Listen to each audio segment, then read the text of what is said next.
I'm Rowan Pierce, and I knew those engines would cause accidents long before they actually did. What haunts me isn't that I was right, but that I saw it coming for so long and still just kept doing my job like it was a normal part of life. For 10 years, I fixed the same kind of flaw on the same model of engine sent from the same person, a pattern so regular you couldn't call it a coincidence anymore.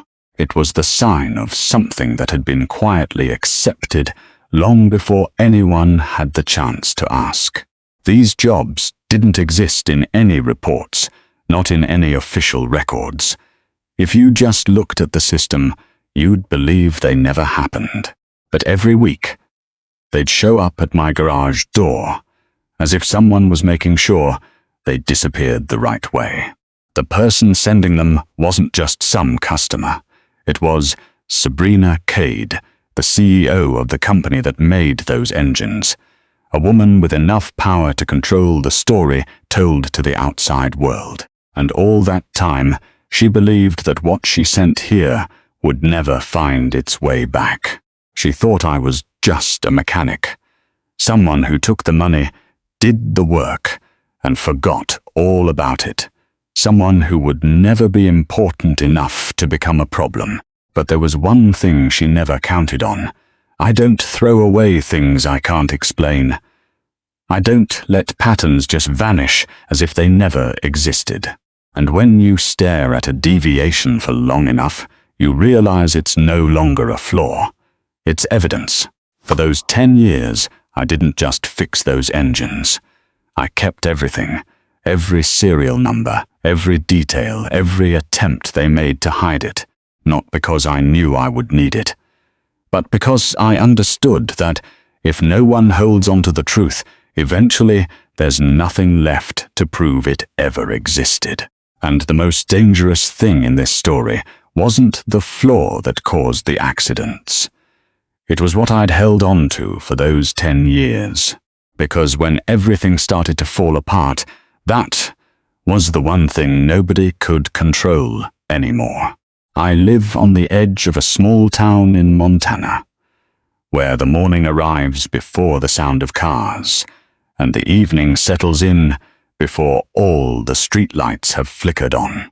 My garage is right on the corner of the main road, a single-story building with an old roof that's faded with time but still strong enough to hold up against the long, cold winters here.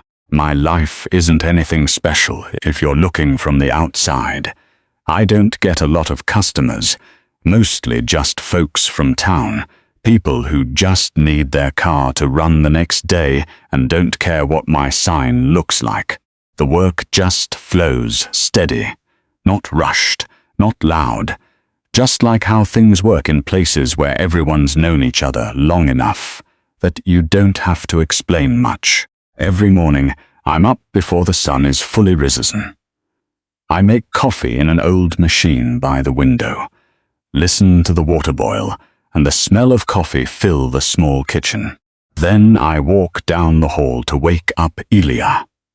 She's always curled up in her blankets like it's still winter outside, even when spring has arrived, and the first thing she does every morning is reach for the teddy bear next to her pillow before her eyes are even fully open. I brush her hair, tie it back neatly, make a simple breakfast, and then take her to school in the pickup truck I've had for years. It's the one I've never thought about replacing because it still does exactly what I need it to. And there are some things in life, if they still work, you don't have to change them. Then I head back to the garage, roll up the door, turn on the lights, and start my day. And, usually, Nora Bell shows up soon after with her thick ledger and familiar pen. She checks every number with a kind of care most people would think is excessive. But I know she believes that if you record everything clearly enough, eventually it'll all make sense in a way you can't see right away. Nora doesn't ask much about the jobs I take on, and I don't explain more than what's necessary. But there's an understanding between us, one that's old enough it doesn't need words. She records what I do, and I keep fixing what comes in, and things stayed that way for a long time. There's one thing I've always avoided since I left the company in Seattle: following news about the industry, not because I don't care, but because I know if I start looking back, there are things I can't go on, pretending I never saw. And sometimes the easiest way to keep living a normal life is to not look at the things that could break it. In my garage, there's a small corner Nora never touches. A locked metal box, tucked away where no one would notice unless they knew to look for it. I don't open it often, either. Not because I forget it's there, but because I know exactly what's inside, and I'm not ready to look at it every day the way I look at everything else. Life just went on like that, one day at a time. Simple, steady, and quiet enough to make you believe that everything was in its right place, that the past was left behind, and there was no reason to ever go back. But there was something I didn't realize at the time. You can leave a place, you can change your life so much that no one even recognizes who you were. But if something has already been set in motion, it doesn't just stop because you walked away. And back then, I really believed I had left the past behind. But the truth is, it had never left me. I still remember the day the first one showed up. Not because it was so different from what I usually worked on, but because of the feeling it left after I touched it.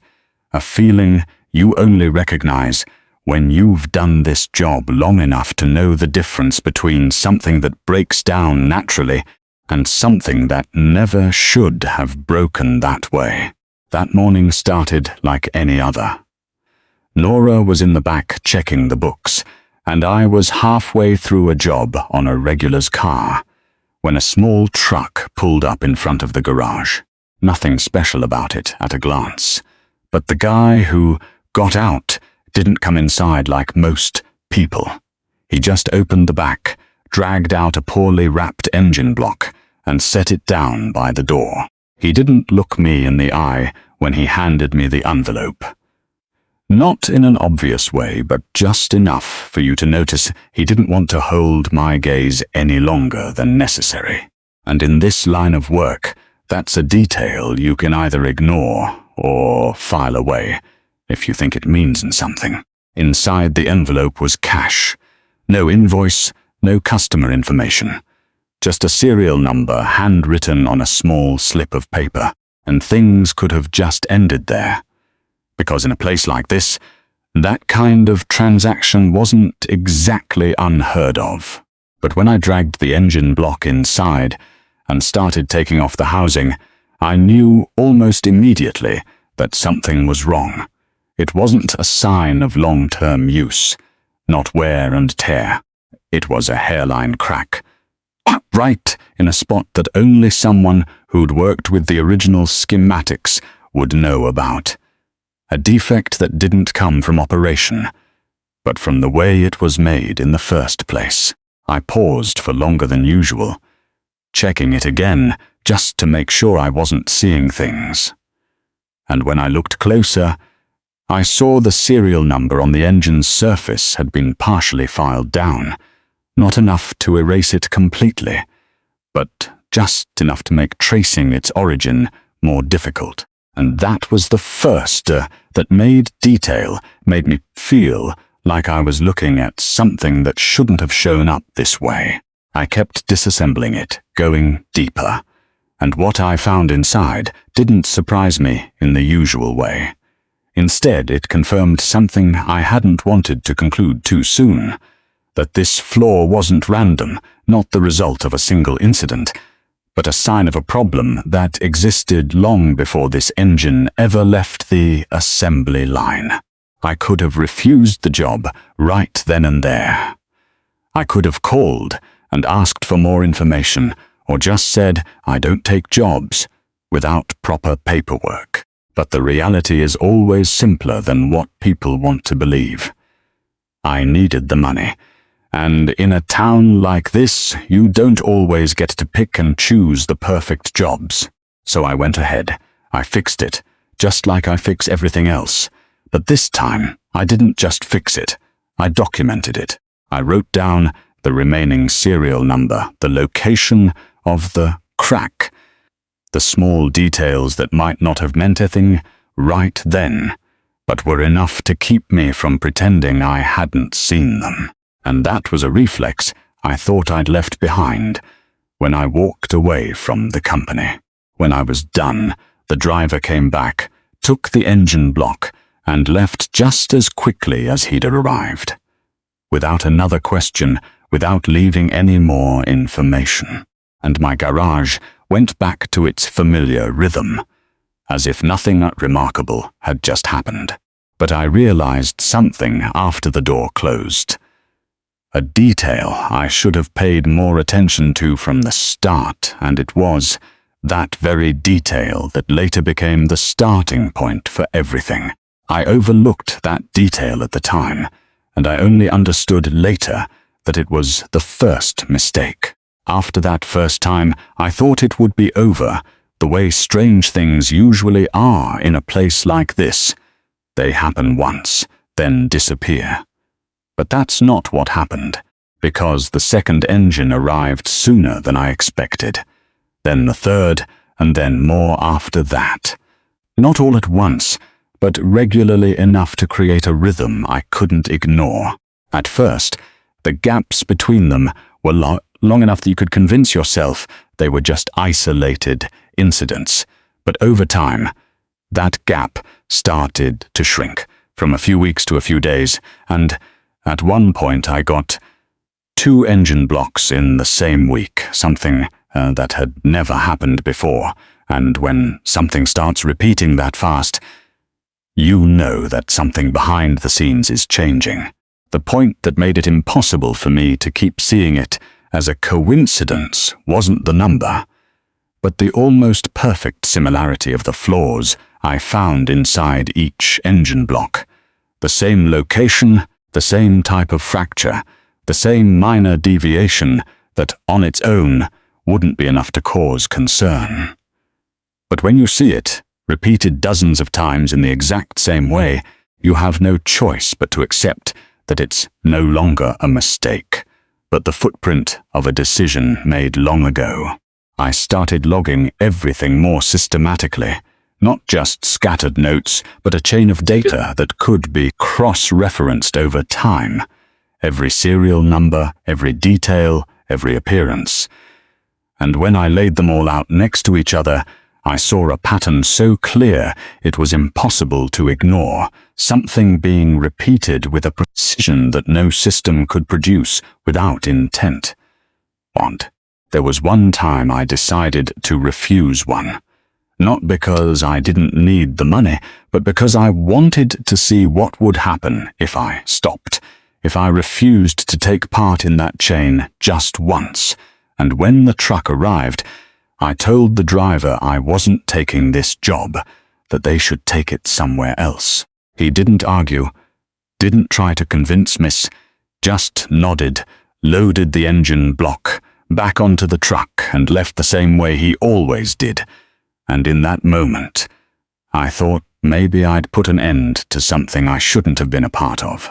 But the next morning, when I opened the garage door, another engine block was already sitting by the entrance.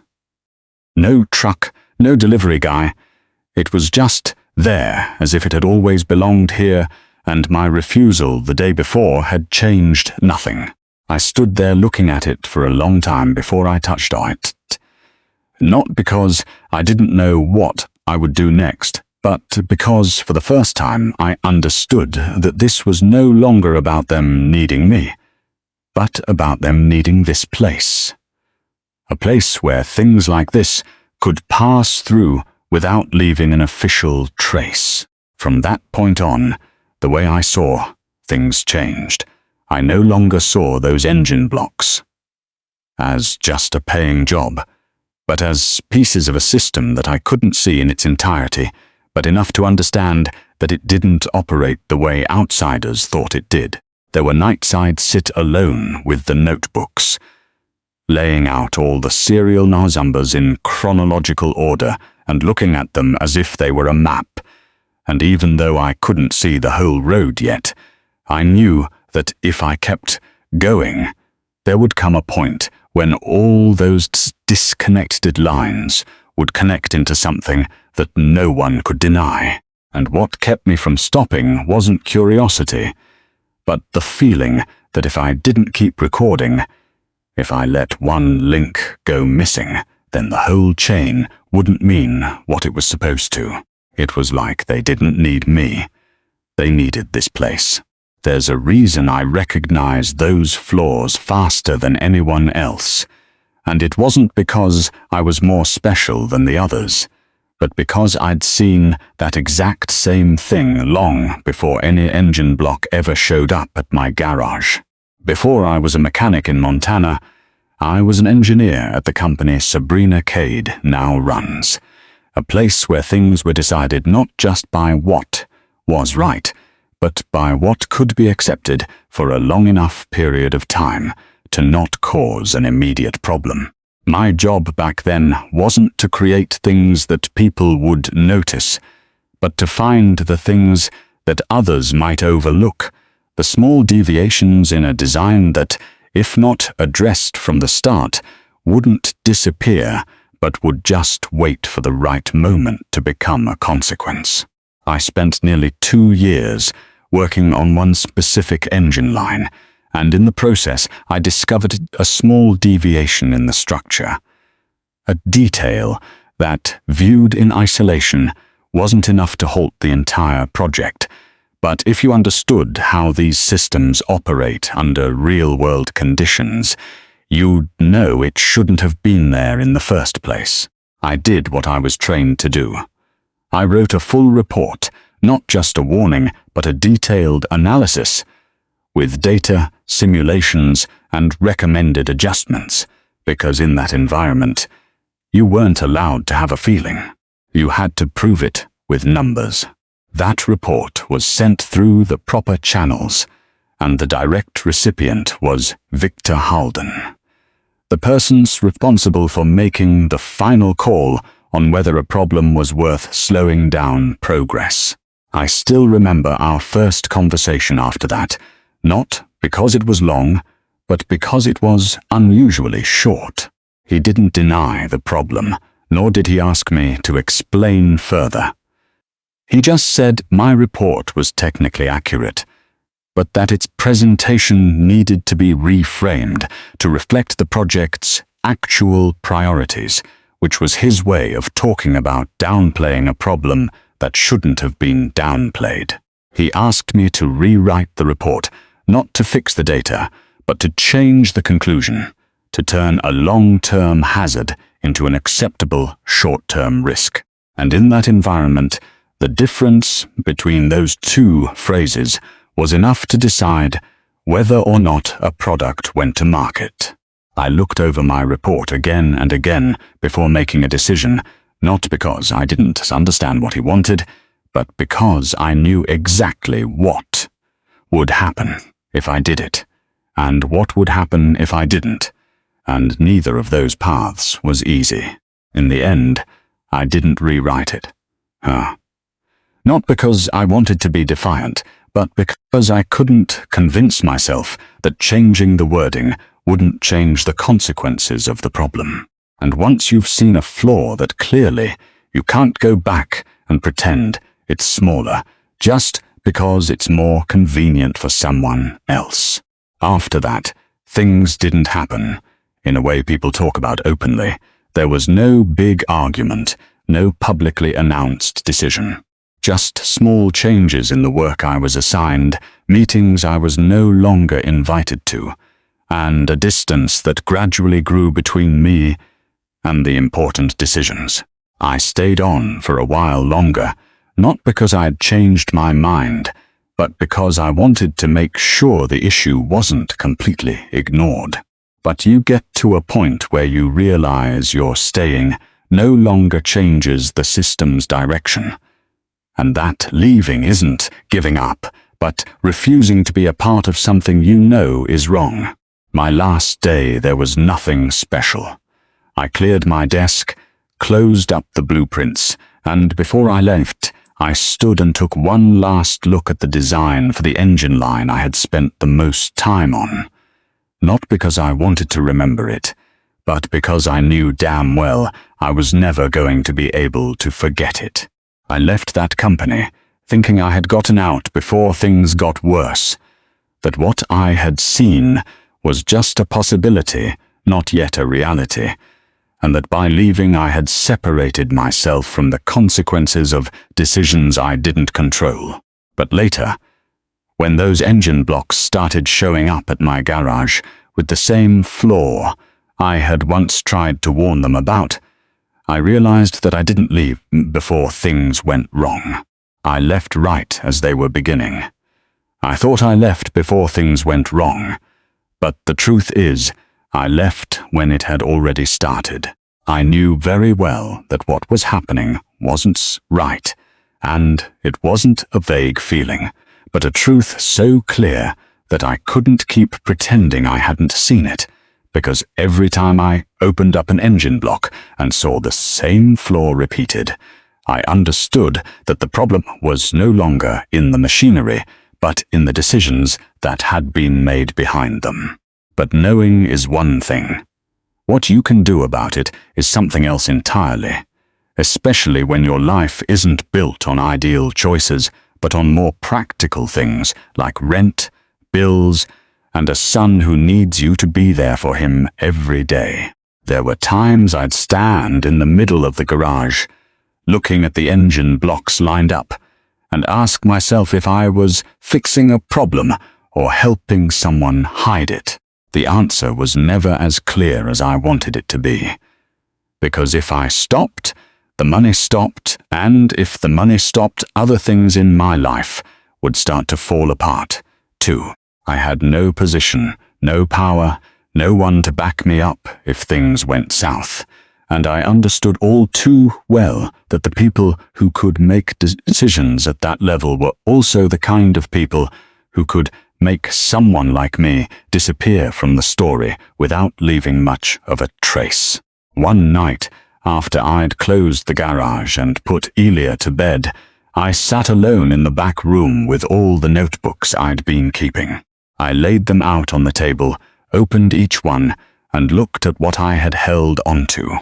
And for the first time, I thought about ending it all in the simplest way possible. I brought those notebooks outside, stood in front of the metal barrel behind the garage, where I burn things I no longer need, and I held them in my hands long enough to understand that with one small decision, everything I had seen, everything I had recorded, would disappear in a way that no one could ever find again.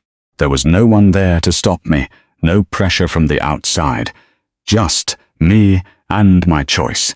And that's when you realize that the most important decisions aren't the ones made in front of others, but the ones you make when no one is watching. I stood there for a long time, not because I didn't know what to do, but because I understood the consequences of both choices perfectly well. If I burned them, my life would go back to being simple. No more questions, no more things keeping me up at night. But if I kept them, I would have to keep living with a truth I couldn't change right away. In the end, I didn't burn them. Not because I felt stronger, but because I couldn't convince myself that erasing the truth would make it cease to exist. And I brought those notebooks back inside, putting them back in their old spot as if nothing had happened. The next day, everything went on as usual. I opened the garage, started my work, and for a brief moment while I was working, Elia stood at the door, looked at one of the engine blocks I'd just taken in, and asked me a question I wasn't prepared for. She asked me if that thing was dangerous. Not with fear, but with the curiosity of a child trying to understand the world around her. And that question, simpler than anything I had been asking myself all this time, was harder to answer than all of them combined. I looked at that engine block, then back at her, and for the first time in a very long time, I couldn't answer right away. Not because I didn't know the answer, but because I knew what that answer would mean if I said it out loud. That question was the first I couldn't answer right away. The news broke on a morning when everything was supposed to be business as usual. I was halfway through working on a regular's car when Nora called me from the office in a tone I'd never heard from her before. Not panicked, but different enough to make me stop what I was doing and go inside. She didn't say much, just handed me her phone and let me see for myself. On the screen was a short news report about an accident involving a popular car model. It wasn't a rare vehicle or unusual operating conditions. It was a situation any normal driver could find themselves in on any given day. What kept my eyes glued to the screen wasn't the crash itself, but how they described the initial cause, an engine failure that happened suddenly during operation. And when they zoomed in on the image of the damaged engine block, I immediately recognized something they hadn't yet put a name to. That location, that type of fracture, the way it had broken under pressure. It was all identical to what I had seen dozens of times in my own garage. Not just similar, it was so exact that I didn't need to double-check to know I wasn't mistaken. I didn't need to watch the rest of the report to understand what it meant, because I had seen it too many times before. The only difference was that this time it wasn't on my workbench. It was out in the world, becoming something that other people were starting to see and ask questions about. In the days that followed, the news didn't stop at just one incident. More reports started to surface, investigations were mentioned, and every time I saw those familiar details play out in my head as if I had been there before it happened. Because in a way, I really had been. I went back to my notebooks, turning each page, cross-referencing every serial number with what was being reported. The deeper I went, the more I realized this connection wasn't just speculation. It was a clear, traceable chain if you had enough data. And I'd had enough data long before anyone else had even started looking. There was a moment when I just stopped. Not because I didn't know what to do, but because I fully understood what I had been trying not to say all this time. This accident wasn't the starting point. It was just the first time everything became visible from the outside. The things I had been fixing for the last 10 years weren't isolated incidents. They were symptoms of a problem that had existed for a very long time. And what weighed on me more wasn't the fact that I had been right, but the knowledge that if it happened once, it had likely happened many times before, with no one ever knowing. I looked around my garage. The engine blocks were still there. The jobs were still waiting to be done. Everything was the same as before, but my feeling about them had completely changed, because from that moment on, I could no longer look at them as things that hadn't caused any harm yet. I didn't feel relieved when the truth started to come out, nor did I feel like things were finally heading in the right direction. Because when you see something you've feared become a reality, the fact that you predicted it doesn't make it any easier to accept. Instead, I felt something heavier, a feeling I couldn't ignore this time, because it was no longer confined to my notebooks. It had stepped out into the open, and once that happens, things can never go back to the way they were. What scared me wasn't the accident itself, but the fact that it happened exactly as I had seen it for so long. Sabrina Cade showed up in Montana on a morning when everything was business as usual. The sky was clear, the air was still, and my garage was open like any other day. But when her car pulled up and she stepped out, I knew instantly that something had changed. Not in the circumstances, but in the way she carried herself into this space. I'd never met her in person before, but there are some people you recognize without an introduction. Not because of their reputation, but because of the way they look at the world around them. And if anyone had described her before, they would have talked about someone in control. Someone who never let a single detail escape her grasp. But the person standing in the doorway of my garage no longer had that same feel. It wasn't that she was weaker in any obvious way, but the certainty I thought she always possessed was no longer completely intact. It showed in the smallest details, the way she paused for an extra beat before walking in, the way she scanned her surroundings as if trying to understand a place she never had to understand before. I was still working when she came in, and I didn't rush to get up. Not to make a point, but because I wanted to finish what I was doing before getting into a conversation I knew wouldn't be simple. When I finally walked over, wiping my hands on a familiar rag, she was already there, not rushing but not keeping at a distance, like someone used to giving orders from afar. She said my name correctly, which didn't surprise me, and I answered without asking who she was. Because from the moment I saw her standing in my garage doorway, I knew this meeting wasn't a coincidence, and it wasn't something that would end with a few simple pleasantries. She got straight to the point. No beating around the bush. No sugarcoating the story. She said she needed someone who could explain what was happening from a technical perspective. Someone not bound by the internal system she was now trying to re-understand from the ground up. And of all the names that could have been involved, I was the only one who was both on the outside and had enough data to see the whole picture. I listened to everything she said without interrupting. Not because I agreed, but because I wanted to understand where she stood in all of this. And when she finished, I didn't answer right away. Because some questions can't be decided just by what someone else is asking for. I asked her something I thought was more important than anything she had just said. Not about the law, not about liability, but what she knew and when she knew it. That question made her pause longer than I expected.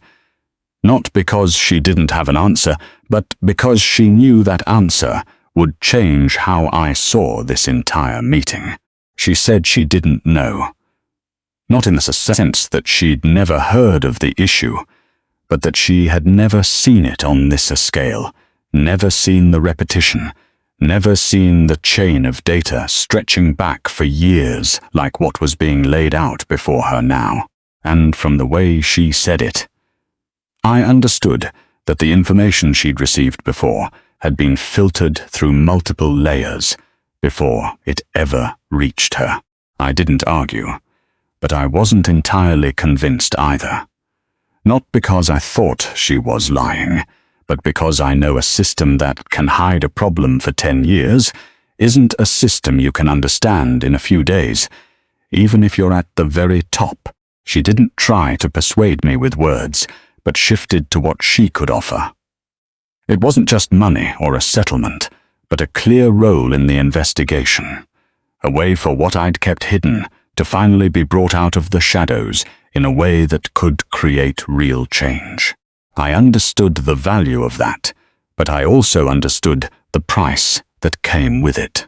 I didn't say yes, and I didn't say no. I just said that if she wanted me on board, she first had to see everything I had seen. Not through an edited report, not through someone else's explanation, but directly, detail by detail, exactly as it had existed for the past 10 years. She didn't answer right away, but this time the silence between us wasn't a distance, but a deliberation, and I could see that she understood it wasn't simple, because it wasn't just about reviewing files. It was about confronting a part of the truth that she had never had to be directly responsible for before.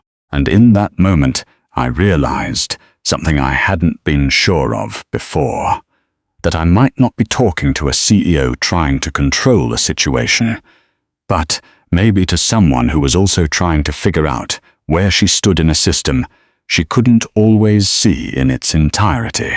For the first time, I didn't know if I was talking to the CEO or to someone else who'd been kept in the dark. I didn't say anything else as I led Sabrina into the room behind the garage, the place where I kept everything that, for the past 10 years, no one but me and Nora had ever seen. It was a small room that wouldn't look like much if you just glanced at it, but it held enough details to change how a story was understood from beginning to end. I opened the first file cabinet, pulled out a folder, and set it on the table. I didn't give a long explanation, just turned the pages in order, letting the numbers and the notes speak for themselves. Because some things, if you have to explain them too much, aren't clear enough, and what I had kept didn't need that. Sabrina stood across from me, at first keeping her distance like an observer. But the longer she looked, I could see her focus shift. She wasn't just looking to understand anymore. She was looking to cross-reference, as if she were comparing what was in front of her with what she'd been told before. Nora came in after a moment with her notebook, said little, and simply placed more cross-references on the table. Lists of product codes, publicly available recall reports. The way she worked made everything clearer without a single word of explanation. Because when two independent sources of data start to line up, you don't have many options left but to accept the result. We didn't rush.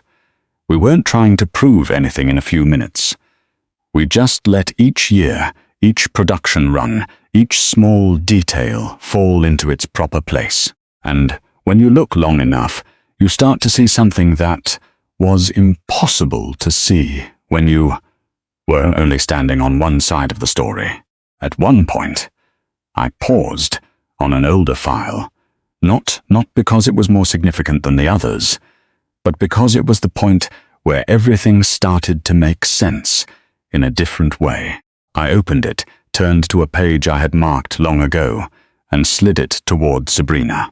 It was a record related to a production run from before she took over the company, a detail I knew would change how she saw the entire problem, because it proved that what was happening wasn't the result of recent decisions, but had existed long before. Sabrina stared at that page longer than the others. She didn't say anything, but I could see her processing the information the way a person has to, when what they believed no longer matches what's right in front of them. I didn't say anything more. I just pushed the folder a little closer to her, letting her turn to the next page on her own, where there was a detail I'd held on to all this time. Not because I knew I would use it, but because I understood that if there was one point that needed to be seen, this was it. At the bottom of the page, there was a signature. It wasn't a detail that stood out if you didn't know what to look for, but to me, it was the clearest sign of who had made the final decision in that chain. And the name written there was Victor Halden, not just once, but repeatedly across different files, at different times, always in the final approval slot. Always the one who decided the issue didn't need to be escalated. And when you put all of those instances side by side, you no longer see individual incidents, but a system operating with a certain logic. Nora placed one last cross-reference on the table, connecting the serial numbers in my files with the public data. This time, without any further explanation, everything became clear in a way no one could deny. It was no longer suspicion, no longer a theory, but a chain of events that could be traced from its beginning to the present day. Sabrina was quiet for a long time, and that silence wasn't because she didn't know what to say. It was because there are moments when words are no longer enough to change what you've just seen, and the only thing you can do is accept that the story isn't what you understood it to be. I looked at those files, then back at you, and for the first time in 10 years, I didn't feel like I was holding on to a bunch of random, meaningless pieces anymore, because all of it, every single detail, connected. Just the way I always knew it would. I just never knew when. Everything I held on to. It finally meant something. Victor Halden didn't show up in a way that would startle anyone. He came one afternoon while my garage was still open, work carrying on as usual. If you didn't know who he was, you'd think he was just another customer walking in to ask about a car.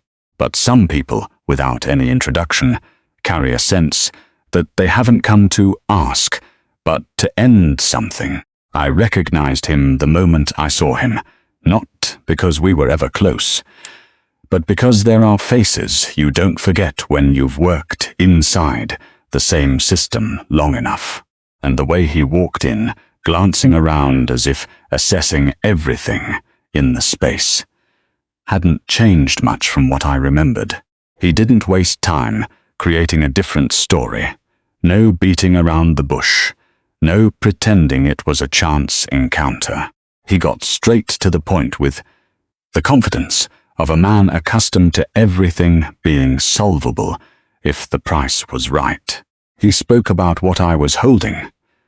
The files, the data I'd accumulated over the years, as if they were items that could be traded.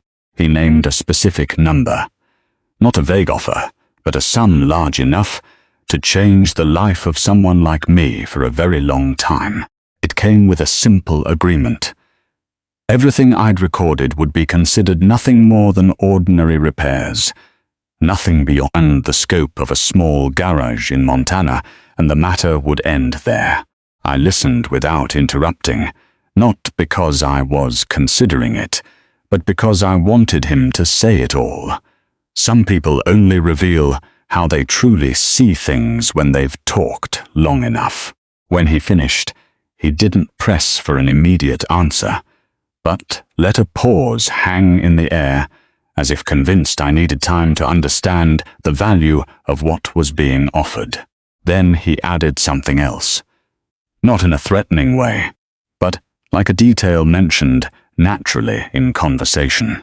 He said he'd looked into things enough to know I had a daughter. The sentence was delivered in a calm tone, as if it carried no other meaning than to show he knew more than I thought. He didn't need to say anything more after that, because some sentences don't need to be finished for the listener to understand the rest. The garage grew quiet in a different way. Not a normal silence, but the kind of pause where you know what comes next will no longer be a simple transaction. I didn't look at him right away. Turned back to my workbench, picked up the tool I'd been using, and continued with my task as if this conversation hadn't altered the order of my day. And when I answered, my voice was no louder than usual, carrying none of the anger one might expect in that situation.